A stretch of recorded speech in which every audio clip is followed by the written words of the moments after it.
자, 이번 시간에 5번. 5번 이제 보면 입주 대비 회의 선출된 자들로 좀 전에 봤던 동별 대표자로 선출이 됐죠. 선출이 됐고 이제 선출된 자들로 해서 입주자 대비 회의가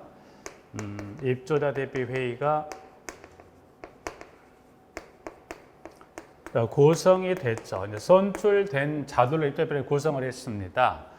이제 구성이 됐다는 건 결국 입주 대표를 대표할 누구를 구성이 됐으면 입주를 대표할 누구를 선출하자 해서 임원을 선출함 임원을. 그래서 이제 구성을 여기서 지금 살펴볼 거지. 입주 대표가 구성이 됐다면 대표할 누구를 보자. 임원을 선출하는 그 과정을 잠깐 볼 건데 일단 박스 안에 좀 잠깐 먼저 한번 들어갔다 나오겠습니다. 그래서 밑에 이제 그 문항 5번 그 지금 현재 문항 밑에 이제 그 5번 밑에 문항 가 보니까.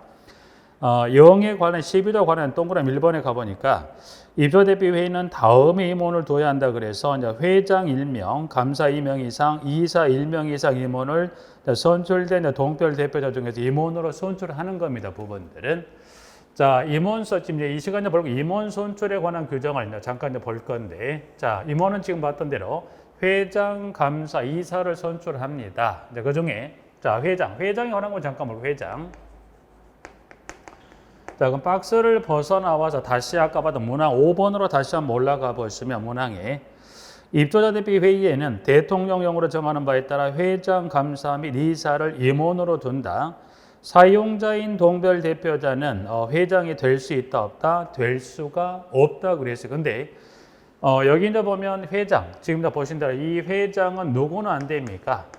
사용자예요. 그래서 좀 전에 사용자는 입주대비 회의 회장이 될 수 있다 없다? 안 된다고 그랬어요. 그러니까 사용자는 회장이 될 수 없다라고 돼 있는데 그런데 이어지는 단서가 있죠. 단서. 그래서 여기는 보면 이 단서를 가보니 회장이 될 수 없다고 해놓고 이어지는 단서에 가보니까 뭐라고 돼 있냐면 입주자인 동별 대표자 중에서 회장 후보자가 없는 경우로서 선출 전에 전체 입주자 과반수의 서면 동의를 얻은 경우는 그러지 않다 그래서 단서 규정에 따라서 선출 전에 여기 이 선출된 이 임원들 중에 회장은 이 회장 후보자가 없는 경우로서 동의 요건 얼마인가 여기는 동의 요건은 지금 보니까 여기는 전체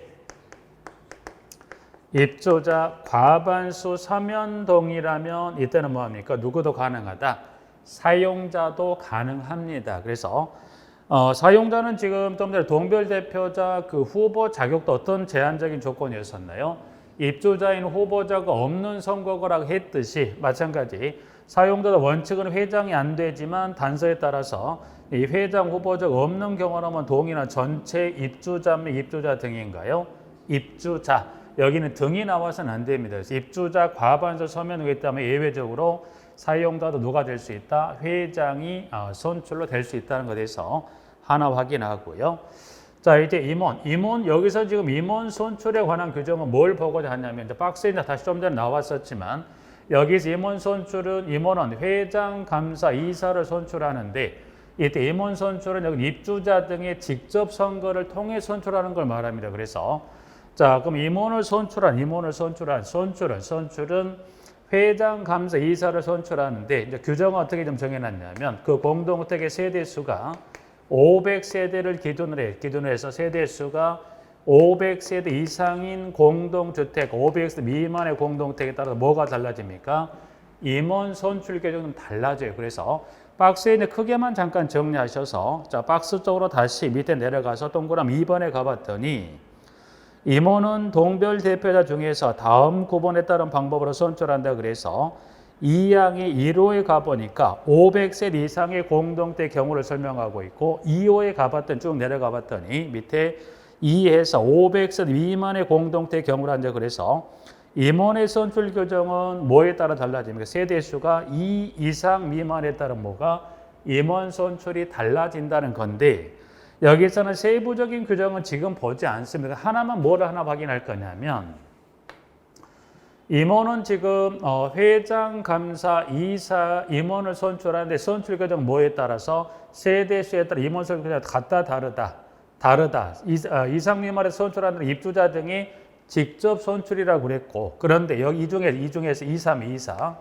2, 4는 임원 선출에 관한 규정에서 뭐 입주자 등의 직접 선출하는 게 아니라 2, 4는 입주자 등이 아닌 입주자 대비 회의 구성원의 과반수 찬성으로 선출합니다. 이 직접 선출하는 게 아니라는 거예요. 그래서 2, 4만 이상 미만에 잠깐만 확인해 보죠. 자, 2, 4는 지금 현재 1호의 지문의 답번입니다.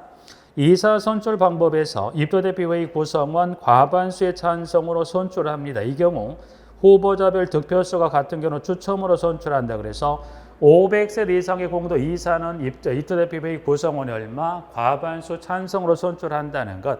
물론 그 위에 회장 감사 선출은 지금은 넘어가시고요. 한 장을 넘겨서 그러면 500세대 미만으로 가봤더니 한 장을 넘겼을 때 그 위에 그 108페이지 상단에 박스 밑에 나번에 나와 있죠.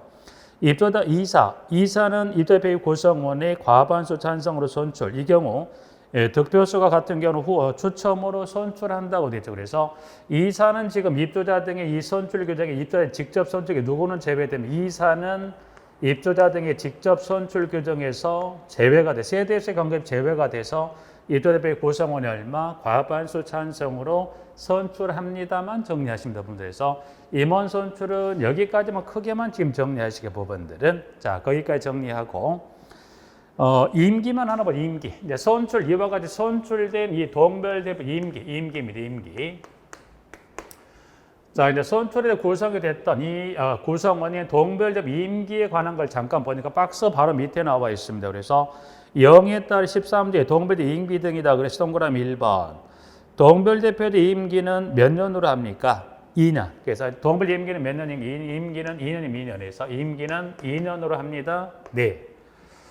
그리고 이어지는 질문에 다만 보궐선거 또는 재선거로 선출된 동별 임기는 뭐 다음 구번에 따른다. 그래서 지문에 나와 있듯이 1번 모든 동별 대표의 임기가 동시에 시작하는 경우라면 임기가 몇 년? 2년. 그리고 2번 그 밖에 1의 경우를 제외한 그 밖의 경우라면 그때는 전임자 남은 기간이 임기가 됩니다. 그래서 임기에 관한 규정에 동그라미 1번 정도만 보시고 나옵니다. 물론 그 예외적인 단서가 몇 가지긴 한데 지금은 그 단서까지보다 여기 몇 년으로 하더라? 2년으로 하되 일단 그 중에 첫 번째 나와 있던 모든 동별대 임기가 동시에 시작된다. 뭐 재구성이 되는 경우도 있겠죠.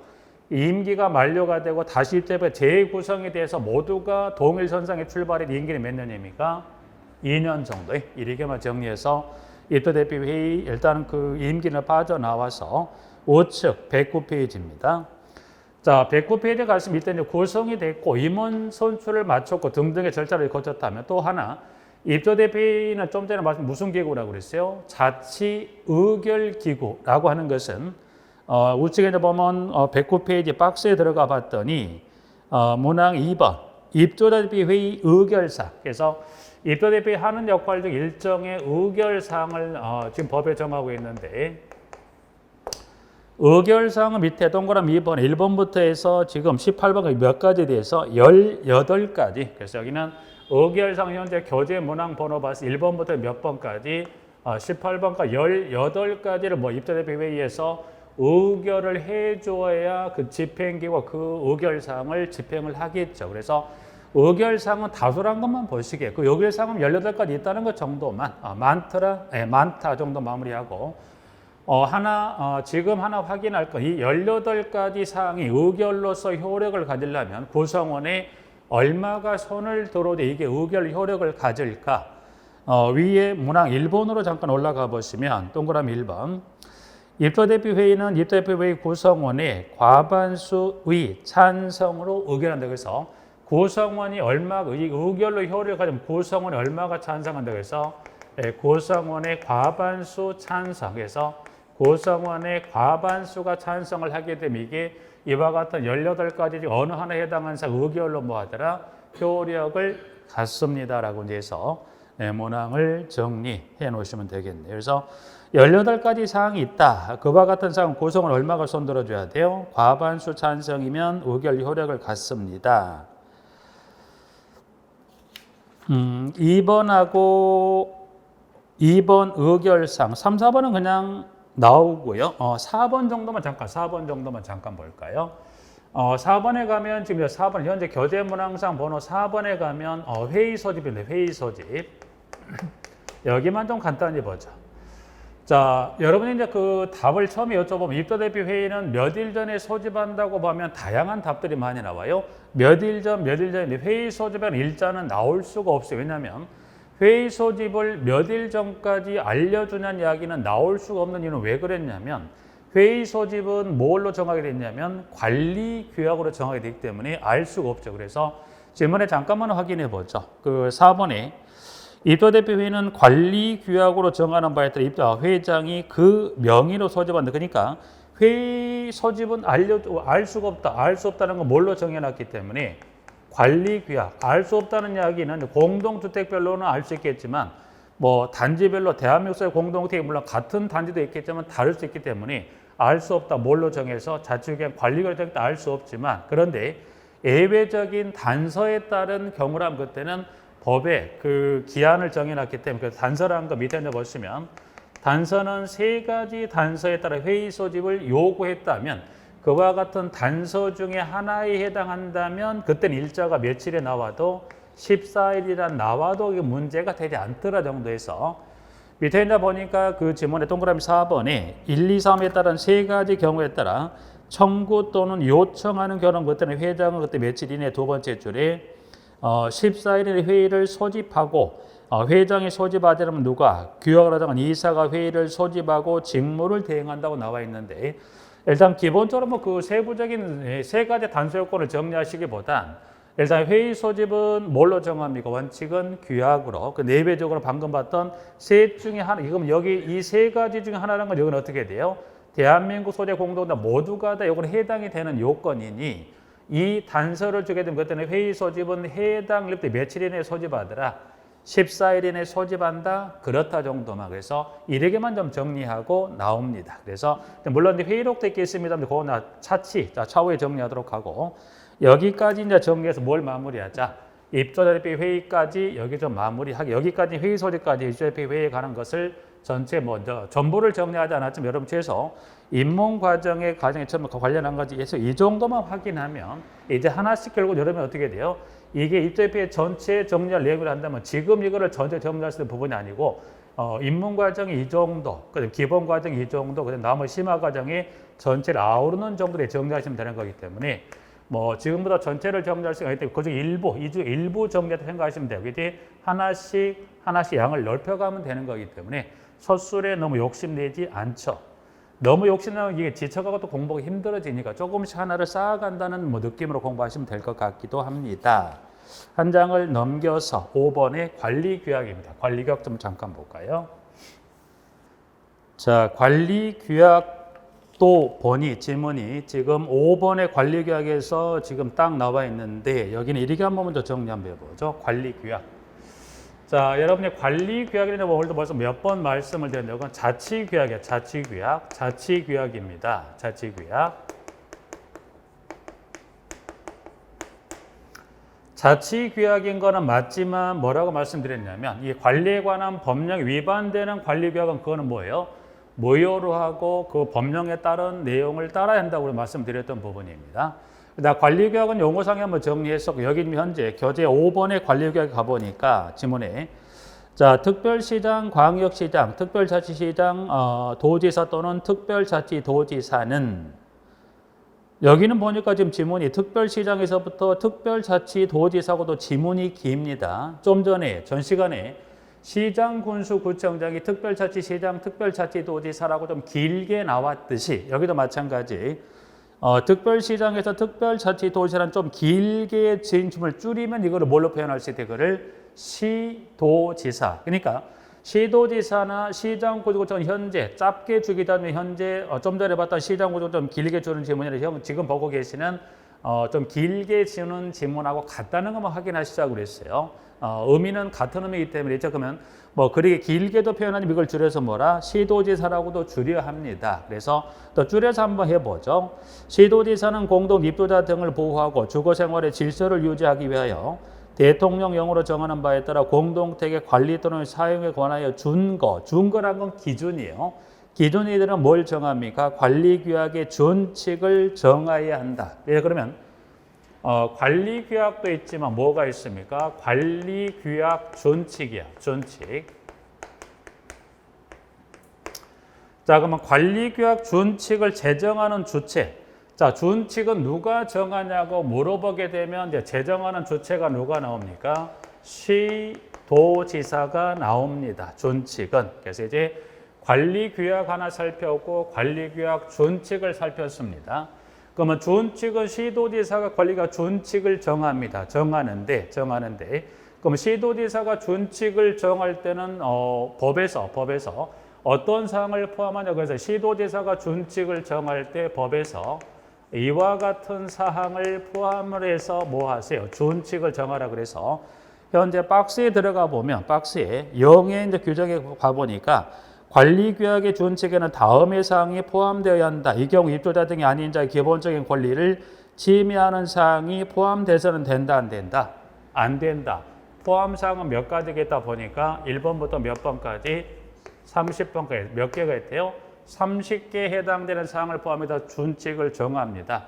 30개는 지금 버립니다. 지금 볼 거 없어요. 지금은 거의 이 30가지 해당되는 사항 시험에 근접해봐도 늦지는 않아요. 물론 그 중에 설명을 다 드리긴 할 거지만 준칙 포함사항을 여러분이 다수의 포함사항이 있다는 것만 지금 확인하는 걸로 마무리하고, 자, 그러면 다 했네요.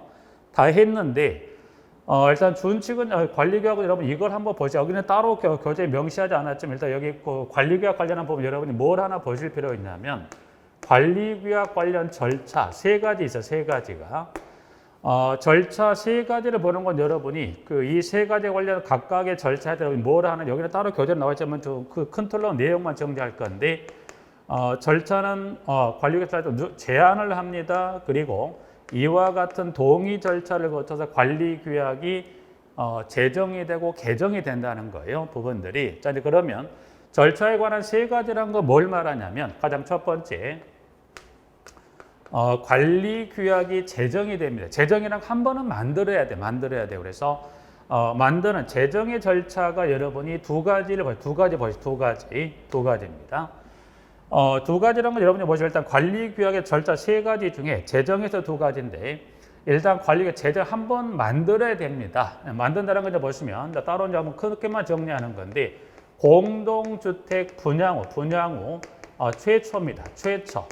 공동주택 분양 후 최초로 관리규약이 제정이 되는 경우가 하나 있어요. 그리고 2번째, 분양이 돼서 최초로 제정이 되는 경우도 하나 있지만 또 제정이 어떤 경우가 있냐면 좀 전에 했던 것 중에 의무관리되던 공동주택으로 전환이 됐다고 그랬죠. 그러면 전환되는 공동주택 전환되기 전에는 관리규약을 제정해서 신고할 의무가 없으니 이제 전환이 된과 동시에 이제 뭐예요? 전환 공동주택도 뭘 만들어야 돼요? 관리규약을 제정을 해서 신고하게 되죠. 그래서 여긴 보면 의무관리 대상 공동주택의 전환 공동주택에서 뭐예요? 이제 뭘 만들어야 됩니까? 관리규약을 만들어서 제정 신고합니다. 그러면 일단 분양 후 최초로 제정이 되는 경우가 있고요. 2번째는 전환 공동주택에서 전환이 됐을 때 관리를 제정하는 경우가 있어요. 그래서 제정은 크게 2가지. 그러면 분양 후 최초로 제정이 되거나 전환되는 경우도 있어서 누군가는 제안하고 누군가는 동의를 해줘야 이게 관리규약으로 효력을 갖는다는 거예요. 부분들 하나 하고요.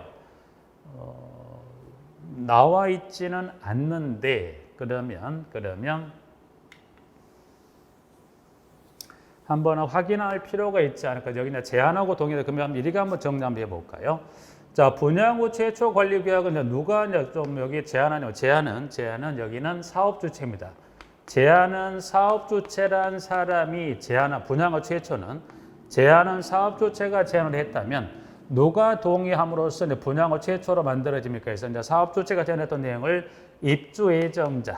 한번 여러분이 연습하다 생각하시고 입주예정자의 과반수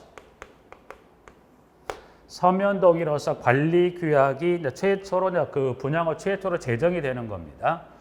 자, 그러면 이제 이 제안 동의 절차 한번 살펴봤고, 자, 그 다음에 의무관리 대상 공동주택의 전환 공동주택에서 누가 관리규약을 제정하자라고 제안합니까? 여기는 관리인입니다.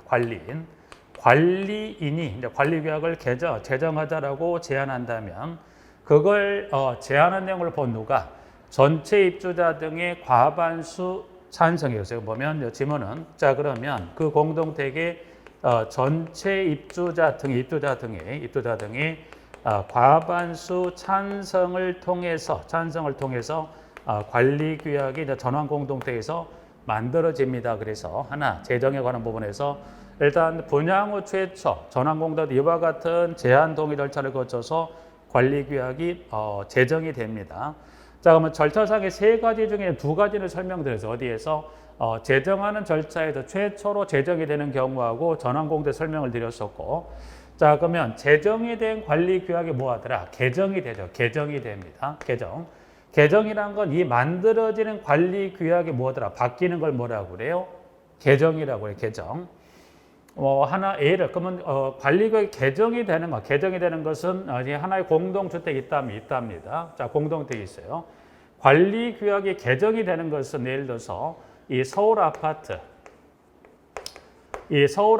관리규약이 개정이 되는 경우가 있는데 개정은 이제 보시면 단지 내적인 어떤 상황에 따라 바뀔 수도 있죠. 그럼 다적인 내적이라면 예를 들어서 A라는 사항으로 어떤 공동택 관리에 관한 규정을 정해놨더니 그게 사람들이 자꾸 불편하다고 그래요. 그래서 A라고 정했던 규정이 불편하다는 민원들이 많이 나와서 누군가는 손을 들어서 A라는 사항을 무슨 규정으로 바꿔도 B라는 안으로 바꾸면 좋겠다라고 이야기가 나올 수 있죠. 이거는 단지 내적인 불편함에 의해서 뭐 할 수 있죠? 관리규약이 바뀔 수도 있어요. 근데 내적인 상황에 의해서 바뀔 수도 있지만 이게 관리규약이 외적인 요인에 의해서 관리규약이 바뀔 수 있다 없다? 있죠. 가장 대표적인 외적 요인을 하게 되면 좀 전에 설명드린 사용자입니다. 사용자. 2년 전에는 사용자가 동물대표에 제한적이긴 하지만 될 수가 있다 없다? 아예 없었어요. 사용자가 들어올 길은 2년 전에는 관련 법령의 규정이 아예 없다 보니까 사용자는 될 수 있다 없다가 아니라 될 수 없어 아예 규정이 없었는데 이제 2년 전부터는 누구도 사용자도 제한적이지만 될 수 있다 없다? 있다. 그러면 사용자가 동별 대표자로 선출될 수 있는 길을 열어놨다면 어떻게 돼요? 2년 전에 공동택 관리규약은 어떻게 돼요? 사용자는 될 수 없다라고 되어 있던 규정이 또 바뀌어야 되죠. 외적인 요인에서 법령이 개정이 돼서 선출될 수 있다는 규정에 따라 이런 외적인 요인이라는 것은 관련 법령이 규정이 되면 규정에 따라 뭐가 바뀌어야 돼요? 규약이 바뀌어야 돼. 근데 공동주택에서 이 개정된 이 법령 규정에 따라 규정이 꼭 이것만 바뀌는 게 아니라 규정이 다수의 규정이나 많은 규정들이 바뀌다 보니까 공동택에서는 그 개정된 내용을 반영해서 규약을 개정하는 게 쉽다 어렵다? 어려워요. 그래서 이러한 외적이라는 방금 말씀 이와 같은 관련 법령 규정, 법령이 개정되는 이와 같은 요인에 의해서 관리규약이 바뀔 수도 있죠. 그러면 바뀐 이 법령에 따라 해당 A 서울 아파트 관리규약 바뀌는 게 쉽다 어렵다? 어려워요. 어렵기 때문에 요 개정된 법령에 적합하게 뭐가 바뀌게 됐냐면 준칙이 바뀌어요. 그러니까 외적인 요인에 따라 관련 이 법령 규정이 바뀌게 되면 그 바뀐 법령에 따라 뭐가 또 바뀌는 거예요? 시도의사가 정하는 뭐가 바뀌더라? 준칙이 바뀝니다. 그러면 그 바뀐 준칙을 참조해서 공동택에 뭐가 또 바뀌는 거예요? 관리규약. 그러니까 쉽게 준칙은 포함상으로 되어 있지만 준칙이라는 거 한번 이때 포함상이라는 건 시험에 내는 부분들이고 개념은 여러분들이 준칙은 법령이 개정되면 그 개정된 법령에 적합하게 뭐가 또 바뀌어요? 시도지사가 준칙을 개정합니다. 그럼 개정된 준칙에 따라 해당 시도에서 뭐가 또 바뀌는 겁니까? 관리가 바뀌는 절차. 그래서 여러분이 따로 이것 따로 저것 따로가 아니라 준칙이라는 것은 근데 시험은 요거를 정리하는 게 가장 기본 내용이긴 하겠죠. 요건 잠깐 차치하고 준칙은 이와 같이 외적인 요인에 의해서 아니면 필요에 따라 관리가 바뀐 경우가 있다면 시도지사가 바뀐 법령이나 규정에 적합하게끔 준칙을 바꿔놓으면 바뀐 이 준칙을 따라서 뭐가 또 해당 공동택 관리규약이 바뀌게 되는 겁니다. 그래서 어떻게 완충 역할을 해주는 게 뭐가 있다? 관리규약 준칙이라고 보시면 되죠. 자 이제 그러면 내적이든 외적이든 관리규약이 바뀌었으면 그 바뀐 관리규약에 따라 이것도 공동택도 이걸 참조해서 관리가 바뀌게 되는데 개정은 여기다 그러면 누군가는 제안하고 누군가는 동의를 해줄 건데 여기 지문이 좀 길어지니까 지금 이전에 했던 걸로 한번 설명을 한번 드릴게요. 교재를 102페이지. 여기 적어서 설명을 드리다 보니까 다 적을 수도 있긴 하겠지만 굳이 적을 필요가 없을 것 같아서 102페이지 좀 전에 그 넘어왔던 진도를 보시면 그 챕터 02의 1번 공동주택 관리 방법의 그 박스에 들어가 보면 02번에 관리 방법을 정하거나 변경, 즉 관리 방법을 결정이나 변경하는 방법은 몇 가지가 있었더라? 2가지. 그러면 여기서는 뭐 이게 조금 빠른 감은 없지 않아 있긴 하겠습니다. 일단 뭐 나왔으니까 바로 결정을 지어버리면 방금 지금 보고 계시는 뭐 하는 절차, 관리 방법을 뭐 하는 절차, 결정, 관리 방법을 결정하거나 또는 관리 방법을 변경하는 절차 있죠. 결국 이건 무슨 말이냐? 관리 규약을 개정하는 절차는 무슨 방법과 동일한 절차를 통해서 관리 규약이 개정되더라? 관리 방법을 결정하거나 또는 변경하는 방법에 따라서 뭐가 또 바뀝니까? 관리 규약이 개정된다고 보시면 돼요. 그래서 여기서는 여러분들 절차는 3가지라는 방금 말씀드린 대로 여기는 따로. 그럼 결국 무슨 말이에요? 관리 규약을 개정하는 절차나 관리 방법을 결정하거나 관리 방법을 변경하는 것이 현재 보고 계시는 문항 번호 몇 번? 이 3가지 절차는 이 1 또는 무슨 방법을 통해서 2에 따른 방법을 통해서 관리 규약이 개정이 되거나 관리 방법이 결정, 변경된다고 보시면 돼요. 그래서 묶어서 그냥 설명을 드리는 부분이 그래서 일단 여기 준칙은 지금 여기는 보실 필요 없어요. 교재에 있는 건 확인만 하시는데 포함사항은 있다는 것만 확인하실 정도로 해도 이걸 지금 정리할 단계는 아니니까 최소 여러분들이 관리 규약은 최소 지금 보시면 가장 중요한 것 여기서 보실 때 누가 준칙을 제정하는 주체를 물었을 때 누가 나와야 돼요? 시도지사. 절차는 몇 가지가 있다? 3가지인데 그 3가지가 분양 후 최초로 제정이 되는 경우하고 전환공동택에 제정이 되는 경우하고 그리고 제정된 관리규약이 바뀌는 절차 요것 정도는 여러분이 확인하셔야 지금 절차를 하더라도 그래서 부득이 좀 요것까지 설명 안 들어가려고 했는데 판사하면 또 길어지고 여러분이 보시기가 불편하니까 현재 기존에 해왔던 관리방법 결정 변경 절차와 동일한 절차를 거쳐서 뭐 또 관리규약도 개정이 된다는 걸로 한번 정리하시면서 마무리 한번 지어볼까요? 부분들은. 자, 그러게 이제서 관리규약은 그 정도는 좀 확인하실 필요가 나와 있고 6번. 자, 그 다음에 관리주체 동의입니다. 관리주체. 자, 관리주체 동의도 좀 보자. 부분들은. 여기는 지금 문항 번호 다시 페이지 111페이지로 원위치 하시면 6번의 관리주체입니다. 관리주체. 자, 관리주체란 사람은 누구였던가요? 뭐 이전에 잠깐 교재 나와 있던 대로 공동주택을 뭐 하는 사람? 관리하는 사람이에요. 그런데 이 관리주체에 뭐 하더라? 동의상이라고 그래서 그러면 누가 관리주체에 동의를 얻게 되어 있습니까? 여기는 입주자, 그 공동 거주는 누가? 입주자 등이 일정 행위를 하게 되는 반드시 누구 동의를 사전 듣게 해야 돼요? 주체 동의를 해야만 할 수 있는 행위가 이와 같은 한 7가지 정도 동의사항을 사전에 법령에 정해놨다는 겁니다. 그래서 6번에 이제 가보시면 관리주체의 동의다 그래서 동그라미 1번 입주자 등은 다음에 어느 하나에 해당하는 행위를 하려는 경우에는 관리주체 동의를 받아야 합니다. 1번.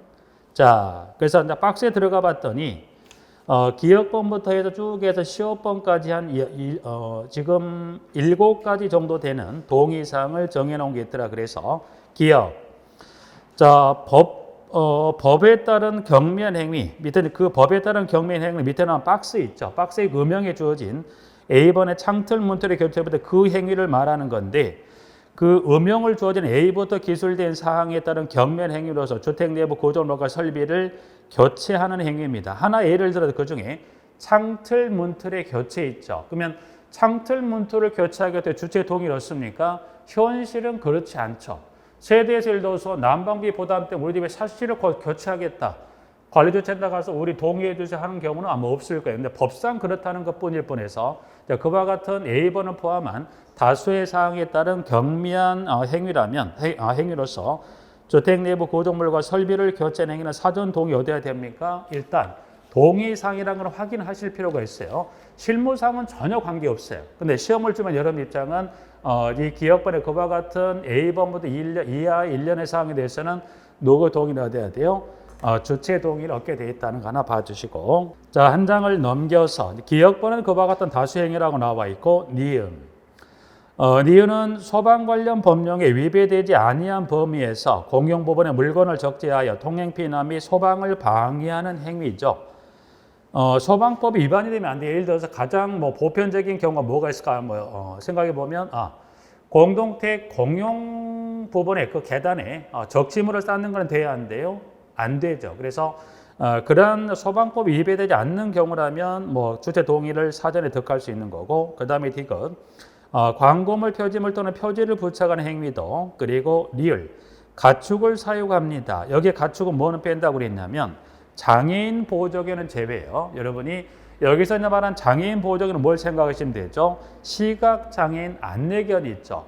그 시각장애인 안내견은 세대 사육에 관한 동의사항에 해당되지 않습니다. 그래서 제외한 가축, 가축은 큰 넓은 범위죠.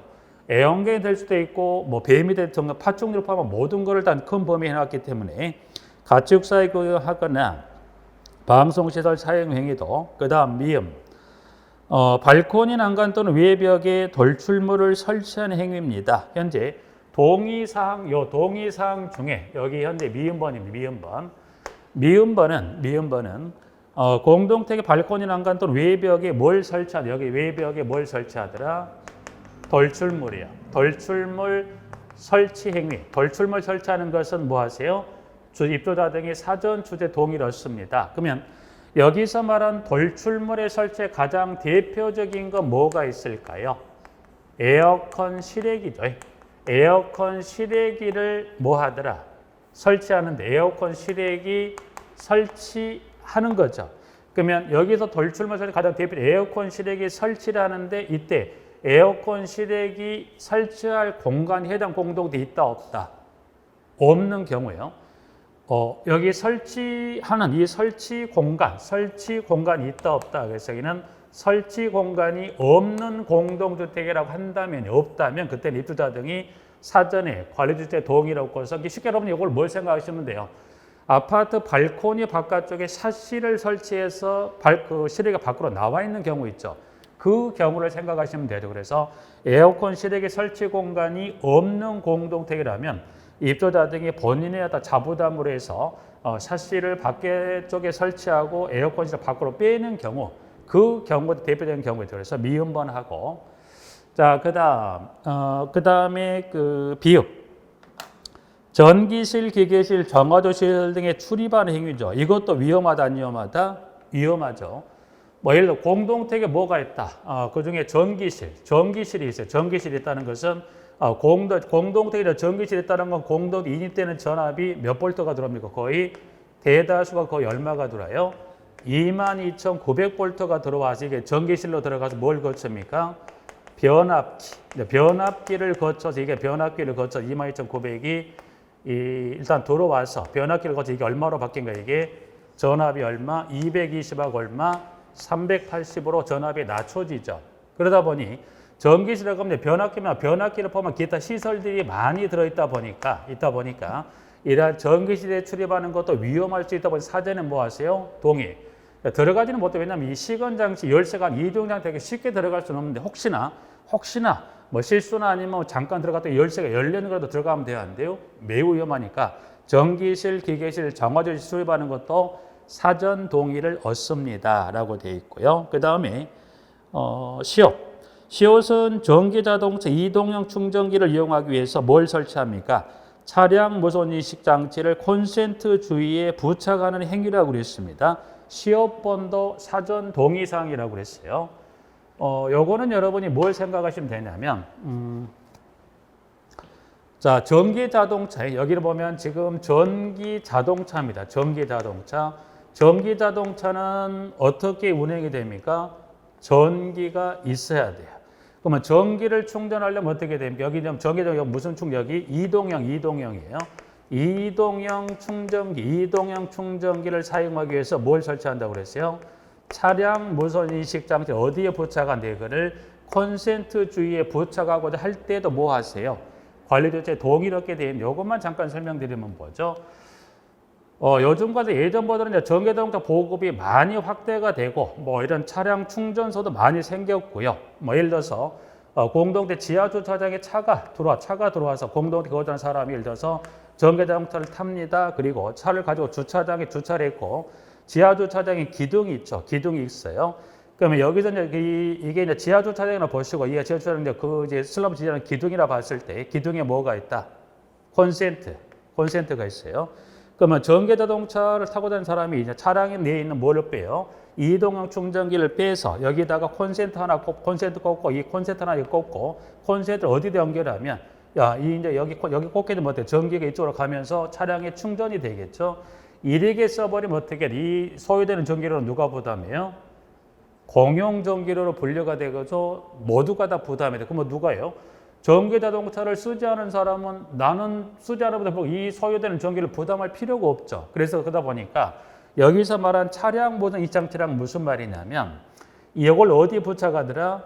콘센트 주위에 이 인식장치랑 있어요. 인식장 여기다 부착을 하게 되는데 인식장치는 하나가 더 있다. 여기다 이제 이 콘센트 주위에 부착을 하고 이동형 충전기 중에 또 하나 있어요. 여기 하나 이제 부착됐다고 보시는데 뭐 그림은 뭐 딱 떨어진 그림은 아니지만 여기다 일단 이 충전기를 꺼내 여기다 하나 꼽고 여기다 꼽고 이 콘센트 꼽기 전에 이 충전기 있는 콘센트 이걸 가져 어디다가 여기다가 터치하고 나서 이걸 그 다음에 꽂게 되면 어떻게 돼요?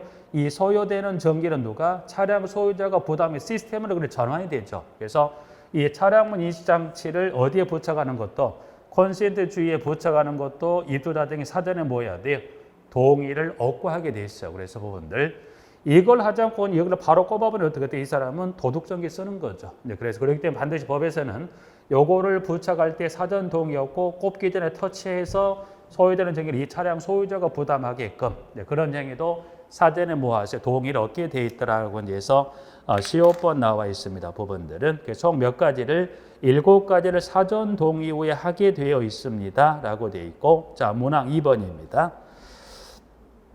자 2번은 지금 그것만으로 단독으로 보시면 연결이 안 돼요. 2번은 현재 교재가 조금 뭐 이게 보완이 좀 필요한 부분이 보완이라기보다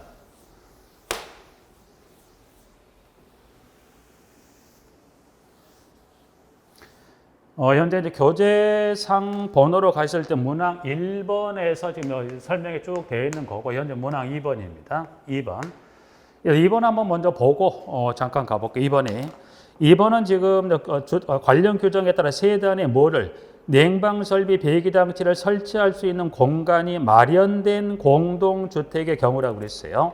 2번은 냉방설비 배기장치를 설치할 수 있는 공간 여기서 그 공간이 있다 없다? 공간이 있어요. 그럼 여기서 말한 공간이란 건 무슨 공간이 있다는 걸까요?